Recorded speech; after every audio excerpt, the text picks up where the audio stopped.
Time and time again, when me and the team at eFix talk about EV charging, we quickly bring up the subject of future proofing. Think of the owner of that new EV car, they come home, they plug it in, and they quickly see their electricity bills go through the roof. But what can they do to the roof in order to reduce their energy costs? Of course, solar. And we'll see later on in the video, this Pulsar Max from Wallbox has got you covered in that area. But before that, we need to get it installed. So we're going to pass it over to the team from Haywood EV. Let's go through the same thought process both the customer and electrician had to do in order to locate appropriately the position of the Pulsar Max EV charger. They've decided it's going to go just here, which means the ground will need to be excavated, and they're going to insert an EV block mini, which works seamlessly with EV tower in order to support that EV charger. The supply to it is going to be via an EV Ultra cable, which has a Cat5 cable built into it, which means we can make that appropriate CT connection back at the mains end. With the location selected and the weather getting worse, it's time for Haywood EV to start the excavation process. They remove the top layer of gravel and put it to one side before starting digging down for the ducting that will house the cable. The cable also needs to cross the path, so the block paving will need to be lifted so that cable can work its way back to the consumer unit. The area which will house the EV block mini needs to be dug out considerably deeper and wider than that of the trench, and once it has been excavated, a layer of sand is inserted. The ducting and tape are then introduced, as well as a post mix around the EV block in order to secure it.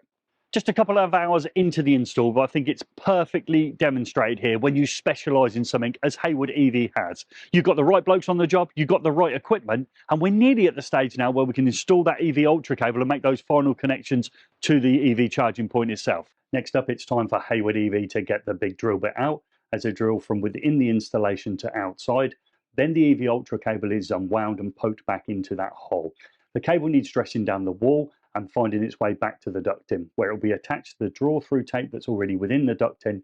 And is there anything more satisfying than seeing that cable come out the other end? Next up, let's look at the connections within the consumer unit. We're going to strip back our EV Ultra cable and make our connections for our line, our neutral and our circuit protective conductor as we would always.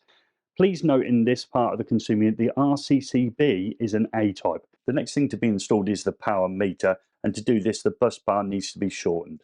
It has a number of functions. In its most basic form, it is a current transformer, preventing the installation from drawing more current than the supply cutout fuse is rated at. If you have solar panels installed, the excess power can be diverted to charge the car. It can also manage a combination of both grid and solar panels for that charging process.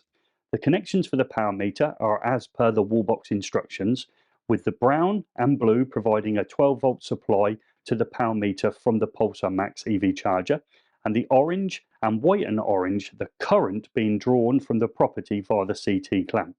Whoa, great chance to interject here. My installation here at Lineside Studios is in a similar position to the one on site where I need to make these final connections at my Pulsar Max EV charger.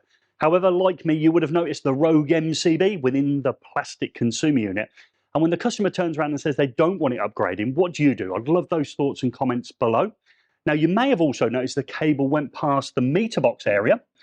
So you could consider putting a consumer unit within that meter box. Is that also something you would do? Again, make sure you leave those comments. However, for me, the better alternative would be to install an outdoor consumer unit like the one here from Wallbox. And let's have a look at the great features within that.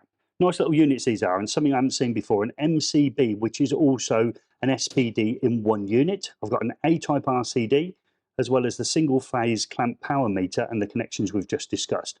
If you make another connection to line and neutral here to give it a voltage reference, it will work with your solar, your wind, or a combination of both. Back on site, the EV Ultra cable is fed up the EV tower and lowered onto the EV block mini, and then bolted down in all four corners. Next, the backfill can be completed. A plate is then fitted to the tower, which the wall plate for the charging unit can be attached to. This wall plate makes it easier to fit the Wallbox EV charger by clipping it in at the top and only requiring 2 screws at the bottom in order to hold it securely in place. As we continue on with the final connections, let's run through the data sheet. It's a 7.4 kilowatt unit, it's IP54 and IK10 and weighs 1.3 kilograms. The size of the unit is 198 by 201 by 99 millimeters and comes in a wide range of colors.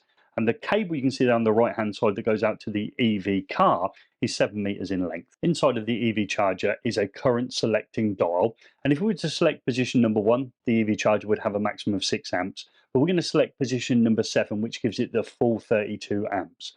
We've also got a power boost slider, and that goes between T and NT. And because we've fitted a CT clamp in the installation, we're going to push this one into the position T.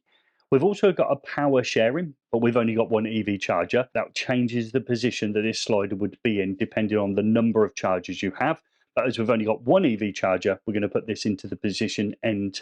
The setting up process couldn't be easier. You can either connect via Wi-Fi or Bluetooth. We use Bluetooth. Then we scan the QR code on the side of the Pulsar Max, and this allows a registered installer to set or change things like the charging current and the earthing arrangement for the installation. For those who are also wondering, the unit also has its PEM fault protection built within it. When it comes to apps, the one from Wallbox for the consumer has an Eco Smart function, which means you can harness the renewable technologies to charge your car in the most efficient way. So it means in your new shiny EV, you can say to all your friends, you're driving around on wind. Or maybe it would be better maybe to say, I'm driving around on sunshine. And if it's sunshine you're interested in and storing that energy, check out the video on screen now.